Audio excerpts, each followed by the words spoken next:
വിഭജിക്കുന്നത് ഗോദാവരി നദിയാണ്. ചിത്രത്തില് നീല കളറില് ഗോദാവരി നദി അടയാളപ്പെടുത്തിയിട്ടുണ്ട്. അത് നമ്മുടെ ഭാരതഖണ്ഡത്തെ രണ്ടായിട്ട് വിഭജിക്കുന്നു. ഇതിന് വടക്കുള്ള ഭാഗത്തെ ആര്യാവർത്തം എന്ന് പറയുന്നു, തെക്കുള്ള ഭാഗത്തെ ദ്രാവിഡവർത്തം എന്ന് പറയുന്നു. ആര്യാവർത്തത്തെ നാം ദേവഭൂമി എന്ന് പറയുന്നു. ഇവിടെയുള്ള മനുഷ്യര് വിഷ്ണു ഭക്തരാണ് കൂടുതലായും. അന്ന് പണ്ടോട്ടെ വിഷ്ണു ഭക്തരാണ് അവിടെ. ഇവരെ ബുദ്ധർ എന്ന് പറയുന്നു. ഇവർ വിഷ്ണു ഭഗവാനാണ് ആരാധിച്ചിരുന്നത്. പ്രധാനപ്പെട്ട വിഷ്ണു ക്ഷേത്രങ്ങളൊക്കെ ഈ ആര്യാവർത്തത്തിലാണ്. അതായത് പുരി ജഗന്നാഥപുരി ക്ഷേത്രം, ദ്വാരകാധീശ ക്ഷേത്രം, പിന്നെ ബദ്രീനാഥ്, ഇതെല്ലാം ആര്യാവർത്തത്തിലാണ്. പിന്നെ സൗത്ത് ഇന്ത്യയിൽ എന്ന് പറഞ്ഞാൽ അതായത് ദ്രാവിഡവർത്തം, ഇന്നും ഇത് ആസുരഭൂമി തന്നെയാണ്. ഇവിടെയുള്ള മനുഷ്യര് ഭൂരിഭാഗവും ശൈവരാണ്. ശൈവാരാധനയാണ് ഇവിടെ പിന്തുടരുന്നത്. ഇവരെ നമ്മൾ പ്രബുദ്ധരെന്നാണ് പറയുന്നത്. കാരണം ഇവർക്ക് ഭൗതികമായ അറിവേ ഉള്ളൂ, ഇവർക്ക് ആത്മീയമായ അറിവ് തീരെയില്ല. അപ്പൊ ശിവാരാധകരാണ്, അവരാണ് ദ്രാവിഡന്മാര്. ഇവിടെയാണ് ശിവക്ഷേത്രങ്ങളൊക്കെ ഉള്ളത്. ഉദാഹരണത്തിന് തഞ്ചാവൂരിലുള്ള ചിദംബരനാഥ ക്ഷേത്രം എന്ന് തോന്നുന്നു.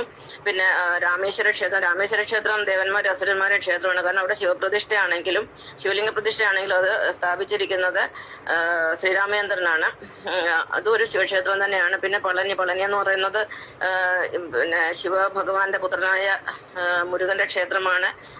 പിന്നെ മധുരമീനാക്ഷി എന്ന് പറയുന്നത് പാർവതി ദേവിയുടെ ക്ഷേത്രമാണ്. പിന്നെ ബൃഹദേശ്വര ക്ഷേത്രം, അങ്ങനെ ഒരുപാട് ഈ ശിവക്ഷേത്രങ്ങളൊക്കെ ഈ ദ്രാവിഡവർത്തത്തിലാണുള്ളത്. ദ്രാവിഡവർത്തത്തിലുള്ളവരൊക്കെ പൊതുവെ സനാതന വിരോധികളാണ്, ദേവവിരോധികളാണ്. അത് ഇന്നും അങ്ങനെ തന്നെയാണ് ഉള്ളത്. അപ്പൊ അന്ന് വന്ന ഹിരണ്യാക്ഷനും ഹിരണ്യകശിപുവും ഒക്കെ ഈ സൗത്ത് ഇന്ത്യയിൽ, അതായത് ദ്രാവിഡവർത്തത്തിലെ ആന്ധ്രയിലാണ് സെറ്റിലായത്.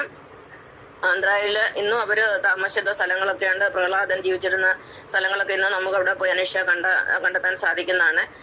ആ ഹിരണ്യാക്ഷന്റെ ഹിരണ്യകശിപുവിന്റെയും പരമ്പരയാണ് ഇന്ന് ലോകം മുഴുവനും വ്യാപിച്ചു കിടക്കുന്ന അസുരന്മാരെന്ന് പറഞ്ഞാൽ കൊള്ളരുതാത്ത മനുഷ്യരെയാണ് നമ്മൾ അസുരന്മാരെന്ന് പറഞ്ഞാൽ. അവർക്ക് ദൈവഭക്തി തീരെ കുറവാണ്.